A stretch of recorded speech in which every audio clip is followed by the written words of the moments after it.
Selamat siang kawan pajak, Assalamualaikum warahmatullahi wabarakatuh. Berjumpa kembali dengan saya, Salis, dan di samping saya sudah ada penyuluh KPP Pratama Cibinong, Kak Ya, Haris.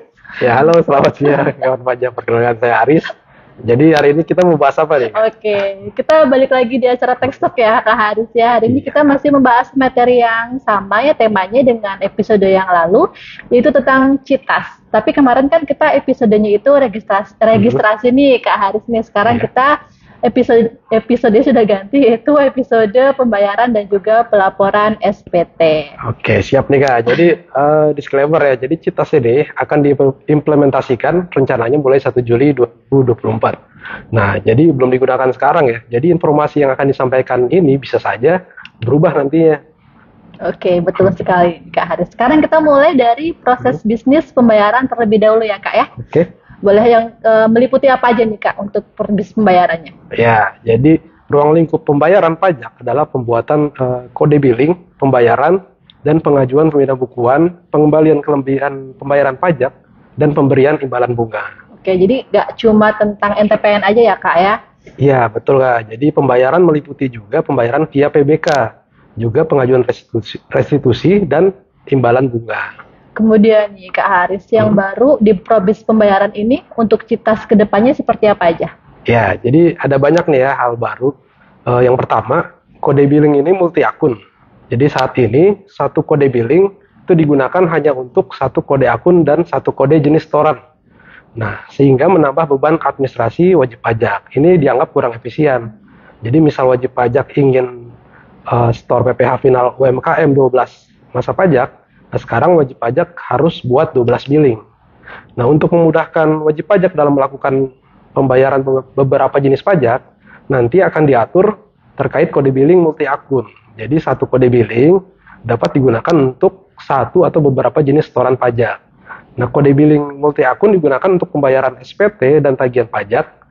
Nah, jadi nantinya wajib pajak bisa store banyak jenis pajak dan masa pajak hanya dengan membuat satu ID billing. Oke, sangat menarik nih Kak Haris ya. Nah, kemudian untuk cara membuat ID billingnya apakah sama dengan yang sekarang di DJP online atau sudah berubah Kak Haris? Ya, jadi pembuatan ID billing nantinya lebih mudah kayak. Jadi nanti ID billing dari draft SPT itu dibuat di portal WP atau TP portal.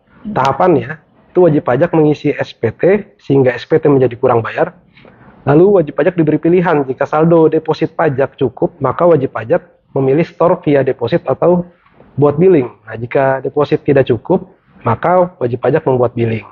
Nanti setelah pembayaran selesai, SPT itu otomatis terlapor tanpa kita menginput NTPN-nya. Oke, Kak. Kalau sekarang kan kalau habis bayar nih Kak, kita harus input NTPN dulu ya. Kalau Betul. kedepannya apakah masih kayak gitu juga nggak? Nah, nanti itu tidak perlu ya. Jadi sistem akan membaca NTPN secara otomatis jika pembayaran sudah diterima kas negara. Oke, keren banget nih Kak Ya. Haris nih. Nanti pembuatan kode billing masih sama nggak kayak di DJP online? Maksudnya buat billing di luar draft SPT ya? Jadi, Iya. Oke, jadi masih ada yang seperti itu ya. Mm-mm. Jadi nanti beberapa kanal pembuatan billing itu bisa dari draft SPT, bisa dari TP portal seperti DJP online yang sekarang, bisa di KPP, bisa kering pajak, PJAP, teller bank, dan pos. Oke, PJAP itu penyedia jasa aplikasi perpajakan ya Kak? Iya, Kemudian kan ini kanalnya banyak banget nih Kak. Kemudian disinggung juga tadi ada deposit pajak. Itu apa sih Kak deposit pajak? iya. Jadi nanti di CITAS itu ada namanya deposit pajak, itu semacam e-wallet. Jadi deposit pajak ini memberikan kemudahan penyetoran pajak lebih awal untuk menyediakan saldo yang cukup dalam melunasi kewajiban perpajakan agar terhindar dari sanksi keterlambatan pembayaran. Oke, jadi deposit ini semacam OVO gitu ya kayak GoPay, Iya. ShopeePay dan semacamnya. Betul. Nah, jadi nanti kawan pajak ini tidak perlu buat billing. Jika ada saldonya itu cukup store via depositnya. Oke, kemudian ada lagi nggak Kak yang baru di CITAS? Ya, jadi permohonan pemindahan restitusi, dan imbalan bunga nanti lebih mudah ya, karena dapat dilakukan secara online atau disampaikan secara langsung ke KPP Pena saja ya, karena online tadi. Nah, jadi kalau sekarang nih permohonan pengembalian pajak dan imbalan bunga masih manual dan diajukan ke KPP terdaftar. Nanti karena sudah online, jadi permohonan pengembalian pajak dan imbalan bunga itu bisa diajukan dari mana saja gitu, karena sudah online, tapi yang memproses tetap KPP terdaftar. Oke, gitu. Kalau untuk memindah bukuan Kak, apakah sudah bisa online juga? Ya, jadi betul sekarang PBK itu sudah bisa online ya. Jadi namanya udah IPBK. Nanti di online di TP Portal, nanti online di TP Portal ya, IPBK aja. Kemudian ada lagi nggak Kak, selain yang tadi disebutkan hal-hal baru dan menarik untuk disampaikan ke kawan pajak? Ya, jadi sebetulnya banyak ya Kak. Jadi tapi sepertinya ini kurang cukup ya waktu ya jika disebutkan semua. Dan ini ada 2 lagi nih hal yang penting nih. Nanti akan ada dashboard kode billing aktif. Ini dashboard ini memberikan informasi terkait kode billing yang pernah dibuat. Nah, itu masih aktif atau belum kadaluarsa dan belum dibayarkan. Lalu kemudian ada kanal pembayaran terintegrasi. Ini memberikan kemudahan untuk melakukan pembayaran melalui kanal yang langsung terhubung dengan bank.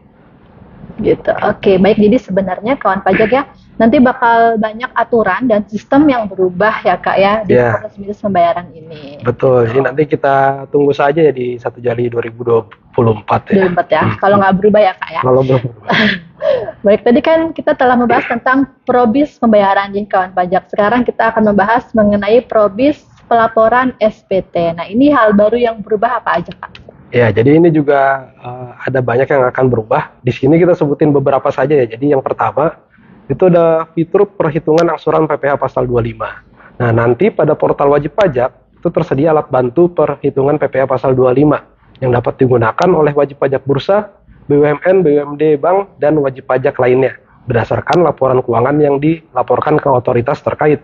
Oke, saya juga dapat bocoran nih Kak, ada juga hal baru ya, yaitu terkait dengan surat pemberitahuan objek pajak PBB atau SPOP PBB. Jadi nanti SPOP disampaikan melalui sistem, disajikan di akun wajib pajak berdasarkan sektor dan subsektor dari objek pajak. Jadi SPOP akan tersedia secara pre-populated di tahun berikutnya dan wajib pajak dapat melakukan penyesuaian yang diperlukan. Betul. Nah, terus yang selanjutnya ada terkait SPT masa PPN. Nah, itu nomor seri faktur itu akan auto generate ya, jadi tidak perlu lagi kita minta nomor seri di Innova seperti yang saat ini masih berlaku. Lalu ada kompensasi pajak masukan dari masa pajak sebelumnya, itu akan terisi secara otomatis dan sistem akan menyediakan histori penggunaan saldo kompensasi kelebihan pajak masukan dari pajak keluaran. Lalu ada pemungutan PPN oleh pemungut PPN, itu terintegrasi dengan faktur pajak yang diterbitkan oleh rekanan, dan satu wajib pajak hanya menggunakan satu jenis SPT. Oke, sangat menarik ya Kak Haris ya. Kemudian saya juga ada catatan lagi nih Kak, terkait dengan SPT masa PPh pasal 2126. Jadi nanti data bukti potong sudah real time, pre-populated dari database registrasi. Jadi nggak perlu lagi nih input data bukti potong. Kemudian selanjutnya, bagi wajib pajak yang telah melakukan pemusatan, maka wajib pajak cabang dapat menerbitkan BUPOT, namun SPT tetap dilaporkan dan dibayarkan oleh wajib pajak pusat. Kemudian yang ketiga nih Kak Haris, jika ada perubahan aturan, tidak perlu update ya, karena TP Portal ini kan sifatnya web based dan proses create SPT PPh 21 dan atau pasal 26 dilakukan terintegrasi melalui aplikasi IBUPOT. Jadi ini mulai tahun 2024 ya sudah web based, yaitu di IBUPOT 2126 di DJP online, jadi tidak perlu lagi menggunakan aplikasi SPT. Ya, terus yang selanjutnya lagi ada terkait SPT masa PPh unifikasi. Itu fasilitas yang dimiliki pihak yang dipotong akan terintegrasi dengan IBUPOT, termasuk fasilitas PPh ditanggung pemerintah. Lalu ada pembuatan kode billing atas SPT masa PPh unifikasi terintegrasi dengan draft SPT. Lalu pihak yang dipotong akan memperoleh notifikasi apabila pemotong atau pemungut pajak merubah atau membatalkan bukti potong yang pernah diterbitkan. Oke.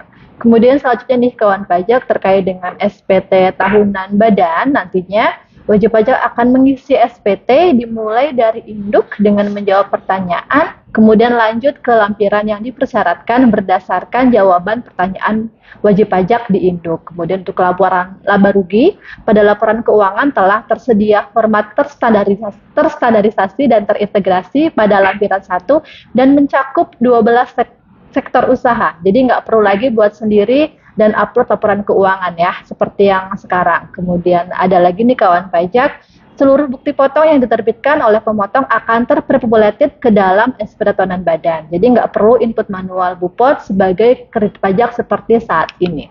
Ya, terus terkait SPT tahunan PPh orang pribadi, itu nanti terdapat satu jenis formulir SPT yang pengisiannya SPT dimulai dari induk dengan menjawab pertanyaan, kemudian lanjut ke lampiran yang dipersyaratkan. Sekarang kan ada 3 jenisnya untuk SPT orang pribadi, itu 1770, 1770S, dan 1770SS. Nah, nanti ini hanya ada satu jenis SPT. Nah, terus seluruh bukti potong yang diterbitkan oleh pemotong akan terrepopulet ke dalam SPT tahunan orang pribadi tersebut. Jadi tidak perlu input kredit pajak seperti saat ini. Lalu, tersedia menu pencatatan yang dapat digunakan oleh wajib pajak UMKM, serta wajib pajak orang pribadi yang telah memenuhi syarat tidak perlu menyampaikan SPT tahunan. Ya. Oke, jadi itu ya Kak Haris ya, sangat banyaknya yang berubah dari saat ini dan juga yang akan datang.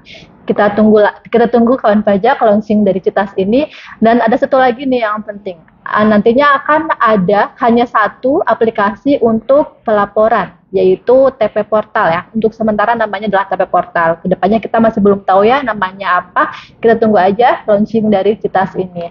Kita akan lihat kawan pajak ya, apakah ada pertanyaan dari Instagram. Oke. Apabila kawan pajak mempunyai pertanyaannya dapat disampaikan langsung saja ke WhatsApp Helpdesk kami. Kita punya nomor baru yaitu di 0859 3500 0403. Karena di sini tidak ada pertanyaan di live IG, kita cukupkan saja ya Kak Haris ya untuk pembayaran proses bisnis pembayaran dan juga pelaporan SPT. Nanti minggu depan atau ada jadwal lainnya kita akan ada lagi nih Kak Haris Tech Talk episode berikutnya masih dengan Citas namun episodenya berbeda. Gitu aja ya kawan pajak.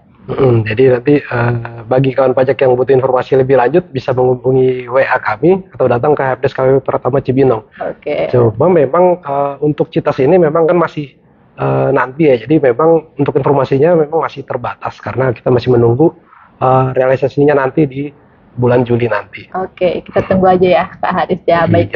Terima kasih kepada kawan pajak yang telah bergabung di Tech Talk kali ini. Kemudian kita tekankan sekali lagi ya bahwa semua pelayanan di Direktorat Jenderal Pajak gratis alias tidak dipungut biaya apapun. Terima kasih atas perhatiannya. Mohon maaf atas segala kesalahan. Kami akhiri. Wassalamualaikum warahmatullahi wabarakatuh. Waalaikumsalam.